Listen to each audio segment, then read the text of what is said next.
guys! Welcome sa na vlog ko.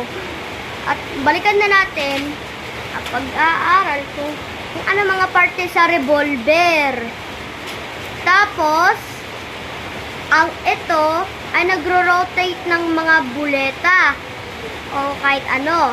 At ito, revolver to. Tapos, nakikita ninyo ba ito? Ito ang hammer. Ganito ang tunog kapag walang bala.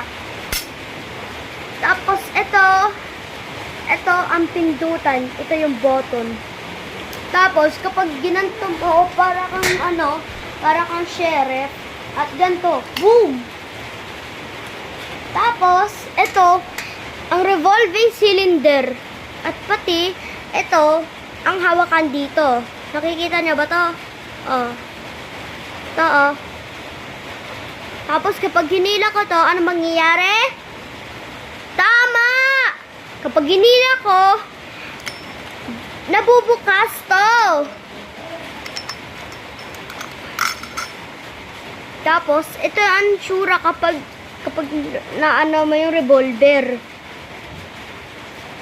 At saka, ito naman ay yung mga pulbura. Diba nakikita niyo ba tong mga puti-puti nito? Ito yung mga pulbura. Tsaka kapag buleta, wala namang pulbura. Tsaka kapag linagay mo dito yung revolver na buleta o kaya yung pabilog na may merong pabula. Ganun. Tama. Tapos ito yung dito. Oh, tingnan niyo dito. Oh, dito yung nasa loob ng revolver. Oh, ito yung tsura, oh. Oh. Tapos yun lang. That's the end.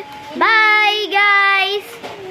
Sa susunod na ng next video.